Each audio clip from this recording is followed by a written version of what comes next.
지금 같은 때 내가 만약에 배당 성장주 투자하시는 분들은 약세장이라고 무서워할 게 아니라 오히려 지금은 계속 배당금마다 또 사고 또 사고 또 사고 또 사고 해서 계속적으로 이제 해놓으면 이게 뭐 지금 아니지만 몇 년 뒤에는 오르거든요. 예. 그때 이게 오를 때 한꺼번에 쫙 올라서 이게 수익률을 가속화시킨다. 그래서 이렇게 표현을 쓰거든요. 그래서 그 배당 성장의 두 가지 역할은 베어마켓에서는 보호막 역할을 하고 시장의 상승세로 돌아섰을 때는 수익률을 가속화시키는 수익률 가속기 역할을 한다. 103.5 돈을 이해하는 시간 정철진의 목돈연구소.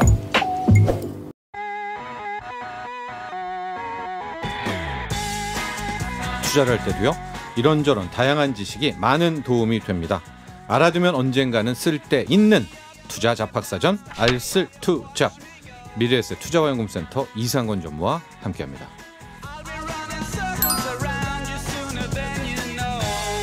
네, 이상권 전무 스튜디오에 나와 계십니다. 안녕하십니까? 예, 반갑습니다. 네, 최근의 화두는 달러 강세입니다.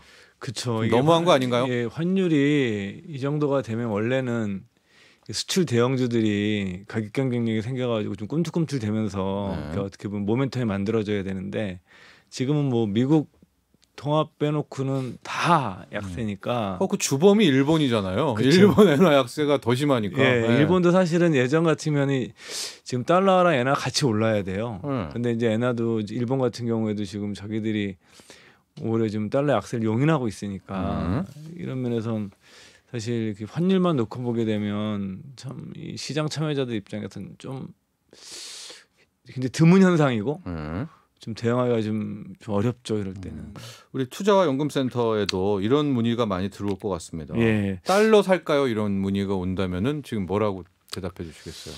그러니까 저는 이제 뭐 방송에서 여러 번 말씀드렸지만 저는 우리나라는 이제 소규모 그 수출 주도형 그 개방 경제이기 때문에 기본적으로 환율이라든가 이런 거에 굉장히 민감할 수밖에 없는 나라예요. 네. 나라 자체가 변동성도 심하고 그래서 저는 늘 말씀드리는 게 우리나라 돈 말고 달러 자산으로 어느 정도 뭘 가지고 있어야 된다. 그게 주식이 됐든 부동산이 됐든 보수적이신 분들은 그런 차원에서 내가 뭐 변동성이 싫은 분들은 달러 표시 채권 같은 것들도 있거든요. 그러니까 아예 달러 사지 말고 늘 좀 항상 간접적으로라도. 그래서 저 같은 경우에는 개인적으로 그 연금에 그 펀드 같은 거 가입할 때는 환해지를 아예 안 해요.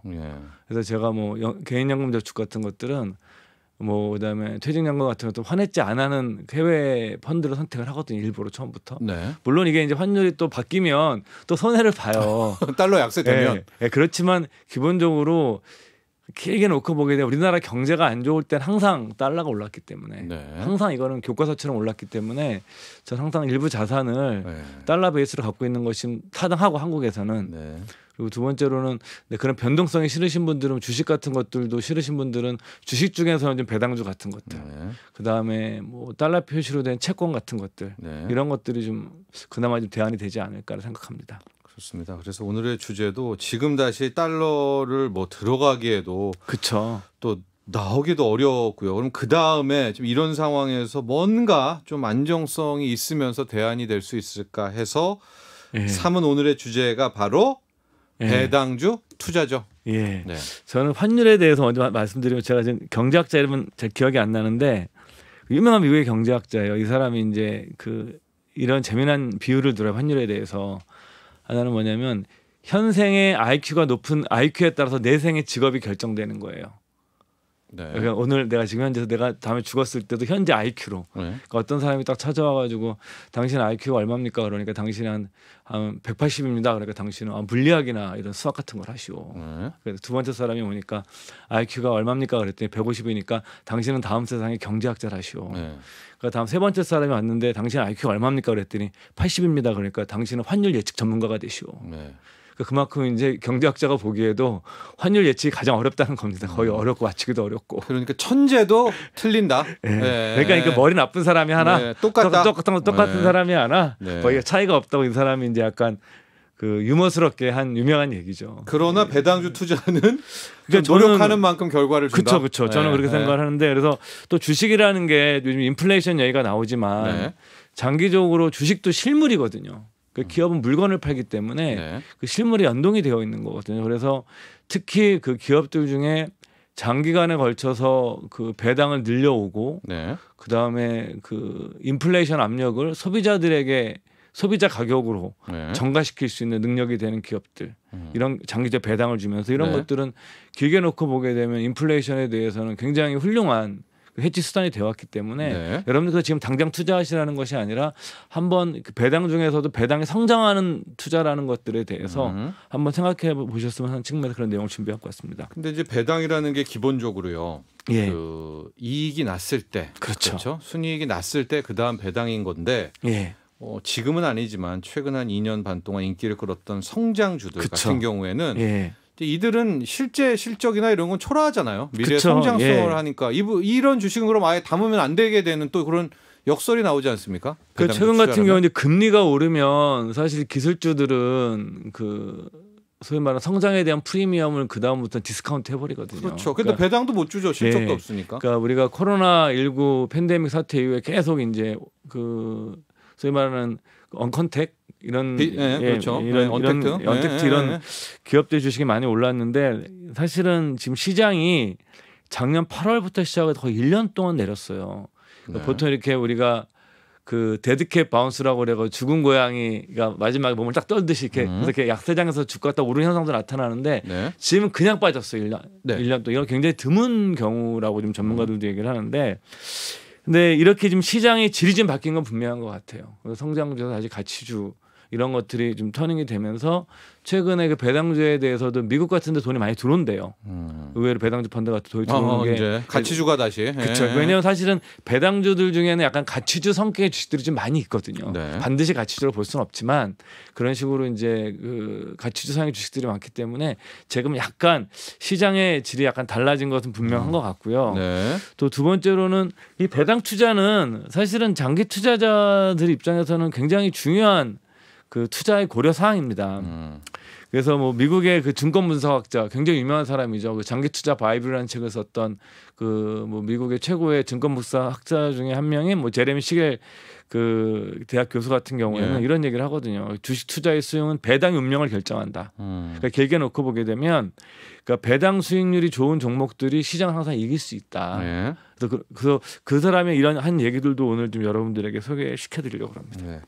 그러면 이제 기업을 고르잖아요. 예. 이제 배당 많이 했던 그래서 향후 5년 배당 성향 높은 기업들 뭐 이제 리스트 뽑아주고 투자하고 그러는데 그것도 그쵸. 위험인 것이 당장 올해 내년에 누가 맞아요. 합니까? 예, 네, 그런 그 기업도 상황. 의외로 네. 많아요. 옛날에 뭐 제주회사 같은 경우가 그랬던 경우인데 뭐 특별이익이 발생해가지고 어마어마한 배당을 주고 대주주들이 그때 돈이 좀 필요했었거든요.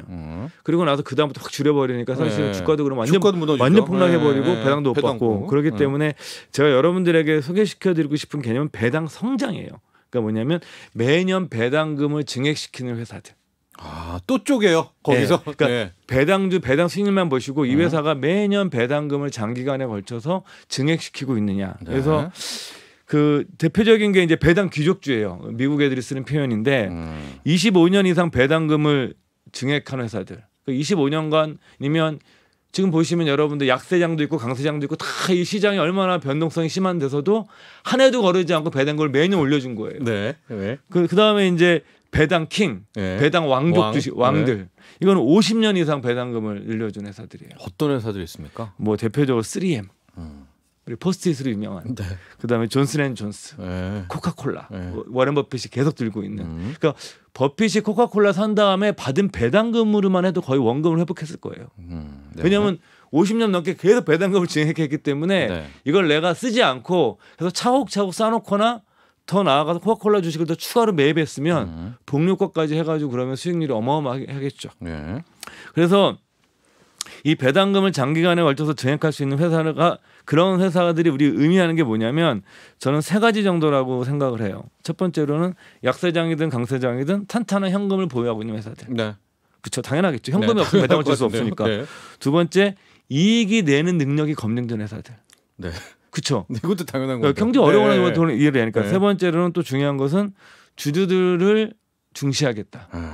그래서 이제 미국의 이 회사 사라는 게 말씀드린 게 아니라 3M 회사를 제가 한번 이렇게 보다가 그 회사에서 뭐 홈페이지 자료를 하나 보는데 그 회사 무슨 얘기를 했냐면 우리는 주주들에게 배당금을 100년 동안 증액하는 게 우리 기업의 목표 중에 하나다예요. 그래서 보고 좀 깜짝 놀랐어요. 네. 아, 이런 회사도 있을 수가 있겠구나. 소비재 기업중. 근데 이런 회사들이 보게 되면 리스트를 보게 되면 기술자가 별로 없어요. 그 소비재 기업이나 네. 아주 오래된 제약 회사들이 많아요. 오히려 아주 오래된 바이오 제약. 예. 그렇지. 우리가 이제 존슨앤존슨은 네. 무슨 생활용품도 파지만 네. 세계 최대의 또 제약회사 중에 하나거든요. 네. 그러니까 이런 회사들은 꾸준히 배당금을 늘리는 회사들. 그래서 여러분들에게 저는 이 배당 성장을 주는 회사들은 사실은 어떻게 보게 되면은 좀 안전하게 투자할 수 있는 네. 이 방법인 거고, 우리나라 같은 경우에는 이렇게 25년, 50년 이상 배당을 늘린 기업들이 오히려 많지가 않아요. 예. 알겠습니다. 근데 배당주 투자 혹은 배당 성장주 투자에 대해서 얘기할 때 좀 이거를 뭐 약간 나쁘게 보는 시각은 똔똔이다. 즉 배당 수익률이 올라갔다는 뜻은 주가가 떨어졌다는 뜻 아니냐. 이래가지고 오히려 이제 그렇죠. 그게 무슨 의미냐. 이제 이렇게 그게 또 이제 하시는 배당락이 분들이 되고 막 이래서 계세요. 그런 예, 말씀을 예. 드리는데, 근데 이런 종목들은 배당락이 돼도 그 다음에 또 주가 배당금을 올릴 확률이 높기 때문에 장기 투자하면 또 주가도 살아나고 빨리 복원이 돼요. 그래서 여러분들 한번 시간 되시면 네. 뭐 코카콜라나 뭐 존슨앤존슨이나 3M 같은 회사들의 주가 한 3-40년 주가 그래프를 보게 되면 참 재미없지만 올라요. 그런 게 장점이겠네요. 예, 그런 게 네, 장점이죠. 네, 그러니까 이제 편한 주식인 거죠. 네. 예. 그래서 그 배당 성장주의 좀 장점, 투자의 장점을 또 이야기해 주신다면 이거는 뭐 제레미 시겔 교수가 굉장히 저는 이보다 잘 정리되어 있는 그 표현을 본 적이 없어요. 그러니까 두 가지를 갖고 얘기하는데, 하나는 뭐냐면 그 배당 성장은 그 약세장, 그 베어마켓이죠. 네. 베어마켓의 그 보호막이다. 예. 그러니까 이제 뭐냐면 시장이 약세일 때 네. 받은 배당금으로 재투자를 하게 되면 투자가 이게 떨어지는 것도 배당금이 있으니까 덜 떨어진다라는 거예요. 그리고 역사적으로 배당 성장도 좀 덜 떨어져요. 예. 하고 내 생활비도 되고. 예, 그러니까 이게 뭐 딴 데들 한 50% 떨어질 때 얘네들 한 20%만 떨어져, 이런 일이 되게 많아요. 네. 왜냐하면 너무 많이 떨어진 배당금이 막, 생각해 보세요, 여러분들. 그렇죠. 막 존슨앤존슨 같은 게 배당수는 10%가 되면 이건 어떻게 보면 채권보다 안전한 거예요. 네. 근데 이런 일이 잘 안 발생한다. 일어나죠. 잘 안 네. 발생한다는 네. 거죠. 아주 엄청나게 예외적인 상황이 오면 그때는 정말 뭐 저는 그럴 용기는 없지만 주식 오따쿠들이 하는 말씀, 형 집 팔아서 사야 돼. 뭐 네. 이런 식이 오는 거죠. 네, 근데 네. 사실 그런 건 없는 거. 두 번째가 뭐냐면 그 수익률 가속기 이런 역할을 한다. 그러니까 수익률 가속기? 예. 왜냐하면 약세장일 때 계속 사놓은 주식들을 내가 배당으로 계속해서 사놓으면 주가가 오른 시기에 이게 갑자기 한꺼번에 올라 버리니까 수익률이 더 폭발적으로 증가하는 현상이 발생하거든요. 그러니까 뭐냐면은 지금 같은 때 내가 만약에 배당 성장주 투자하시는 분들은 약세장이라고 무서워할 게 아니라 오히려 지금은 계속 배당금 받아 또 사고 또 사고 또 사고 또 사고 해서 계속적으로 이제 해놓으면 이게 뭐 지금 아니지만 몇 년 뒤에는 오르거든요. 예. 그때 이게 오를 때 한꺼번에 쫙 올라서 이게 수익률을 가속화시킨다. 그래서 이렇게 표현을 쓰거든요. 그래서 그 배당 성장의 두 가지 역할은 베어마켓에서는 보호막 역할을 하고, 시장의 상승세로 돌아섰을 때는 수익률을 가속화시키는 수익률 가속기 역할을 한다. 이런 얘기를 하고 있죠. 리턴 액셀레이터. 근데 여기서 중요한 건 이제 배당금의 재투자예요. 예. 예. 그 투자하면서 계속 추가로 뭐 사면 스노우볼 효과도 되겠네요. 예, 맞습니다. 나중에 맞습니다. 일종의 예. 복리 효과까지도. 예, 그러니까 사실은 그 이 복리 효과를 굉장히 좋아하시면서 굉장히 보수적인 성향을 가진 주식 투자자들이 선호하는 것이 사실 배당 성장주 투자예요. 이것이 사실은 굉장히 속이 편한 방법이거든요. 네. 예. 그리고 우리 이상원 전무께서 여기에 대해서 늘 이야기해 주시는 것이, 기업을 고르지 말고 ETF를 골라서 이것도 적립식으로, 이 두 개가 이제 마지막 그쵸. 솔루션이죠. 지금은 네. 왜냐하면 배당 기족주 ETF도 있고요. 네. 국내도 들어와 있어요. 우리도요? 예, 우리나라도 이제 미국에서 이제 있었던 거를 한국 버전으로 다시 만들어 놨었고요. 예, 저도 예. 연금에 좀 가지고 있고요. 예. 그다음에 뭐 배당 성장주 ETF 같은 것들도 있고, 아니면 예. 뭐 미국에서 직접 사셔도 되고. 예. 그러니까 이런 ETF들이 충분히 다 들어와 있기 때문에 저는 이런 투자 수단이 없어서 우리가 못하는 것은 아니고, 오히려 제가 느끼는 거는 이 시장이 약세가 됐을 때 어떤 두려움, 공포, 더 떨어질 것인가에 대한 그렇죠. 이런 게 더 무서운 그죠. 거거든요. 예. 저 최근에 얼마 전에 이제 지인한테 전화 온 거예요. 그러면서 이제 계좌가 수익률이 좀 마이너스가 났다. 그래서 지금이라도 빼가지고 이거를 해야 좀 덜 손해 보는 거 아니냐 해서 저한테 의견을 구한 거예요. 왜냐하면 한 마이너스 30 정도가 다 평균 되셨잖아요. 예. 근데 이제 마이너스 35 이 정도가 되면 여기서 지금 만에 하나 더 떨어진다면 그렇죠. 예, 지금이라도 또, 빨리 현금화 그럼 시켜가지고 반토막이니까. 예, 지금이라도 예. 현금화 시켜가지고 내가 해야 돼. 그 좀 다음을 기약해야 되는 거 아니냐? 네. 이렇게 생각하나 두 번째 적립식 하던 분들은 이렇게 투자를 멈추죠. 아, 지금 넣어봤자 계속 떨어지는데 계속 마이너스가 더 난다 생각하니까. 네. 그래서 저는 이제 그래서 저보고 어떻게 하고 있냐? 그래서 나는 뭐 그냥 늘 못 먹어도 고다. 뭐 우스갯소리로 그렇게 말했어요? 예, 네. 저는 늘 못 먹어도 고다. 적립식으로 나는 계속 간다. 네. 왜 그러냐면 이 적립식 투자는 지금 아까 말씀드렸던 그 제레미 시겔 교수가 얘기했던 그 수익률 가속기와 비슷한 역할을 해요. 왜냐하면 약세장일 때 더 많이 사놓게 되잖아요. 모으니까. 예, 사서 모으는 역할을 하니까 이게 그 오르는 시기는 이게 오를 때는 여러분 시장이 반등해서 오를 때는 굉장히 단기간에 올라요. 예. 이게 뭐냐면 천천히 우리가 이렇게 우상향하는 각도 45도의 그래프가 아니라 지지부진하다 갑자기 확 오르는 현상이 나타나는데 이거는 내가 맞힐 수가 없거든요. 근데 분명한 거는 이 세상이 멸망하지 않는 한 종말하지 않는 한 반등은 언젠가 오거든요. 네. 그리고 제가 전에 말씀드렸지만 네. 미국에 이제 S&P 500까지 여러분들 역사 갖고 얘기했었지만 평균적으로 한 2년 정도 약세장은 지금 흔한 일이었다. 네. 그런 말에 지금부터 이제 1년 빠졌잖아요. 그렇죠. 8월부터니까 딱 1년이네요. 그러니까 또 1년 더 이제 기다리는 거죠. 네. 계속 더 넣으면서. 너무 괴롭잖아요. 그렇죠. 근데 그 괴로움을 못 이기면 주식으로 좀 돈 벌기 어렵죠. 그래서 저는 늘 드릴 말씀들이 뭐냐면 여러분들에서 정말 레버리지를 많이 일으켜서 왕창 들어가신 분들은 사실은 이제는 방법이 없어요. 빚투자 같은 거. 이런 분들은 굉장히 힘드시고 사실은 이런 분들한테 나보고 저보고 어떤 조언을 하라 그러면 사실 드릴 수 있는 조언이 그렇게 많지가 않아요. 근데 내가 만약에 원래 좀 넣고 있고 적립식으로 넣을 수 있는 여력도 있다. 이러신 분들은 지금은 넣어야 된다. 이건 저도 그렇게 하고 있고 이 약세장이 뭐 2년을 가든 3년을 가든 최소한 제 생각에 3년을 간다 하더라도 4년 후에 좋아져도 충분히 한 번에 다 복구할 수 있다. 저는 그렇게 생각하기 때문에 적립식 투자하시는 분들은 그래서 저는 좀 멈추지 않으셨으면 하는 말씀을 드리고 싶습니다. 근데 또 그 앞서 대전제는 또 그런 거죠. 투자란 자체가 여윳돈 또 그런 굉장히 사실 이게 어려운 거예요. 그 이게 대전제에서 했으니까 버티죠. 그렇죠. 이게 저도 뭐 일부 대출 받아서 한 건 있는데 이게 이제 부동산 같은 경우에는 내가 뭐 대출 받아서 좀 떨어져도 내가 살면 되지 집에서 주거비를 까잖아요. 그러니까 어차피 내가 뭐 요즘 다 월세를 바뀐다고 그러는데 뭐 그거나 그렇게 생각하면은 또 심리적인 평안함이 있거든요. 근데 주식은 이게 떨어지고 그러면은 대출 이자까지 그것까지 빠지면 이게 또 눈으로 금방금방 확인되고 내 실체로 소유하는 것이 아니기 때문에 내용적으로는 소유하고 있지만 내가 이렇게 우리가 텐저블 하지 않잖아요. 촉감이 없잖아요. 부동산처럼. 그러니까 사람들도 그런데 저는 드리고 싶은 말씀이 뭐 이런 때일수록 좀 돌을 좀 더 닦아야죠. 돌을 닦으면서 기다리시고 너무 저는 오히려 약세장이 왔다고 주식을 파는 것은 굉장히 힘든 일이다. 그리고 두 번째 정말 팔고 싶으신 분들은 꼭 그 질문을 한번 해보셨으면 좋겠어요. 내가 이 주식을 또 살 거냐 말 거냐.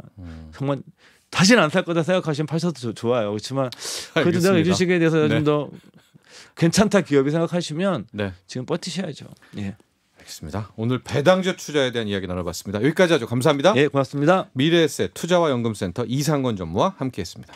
나도 부자 되고 싶어서 라디오를 켰어.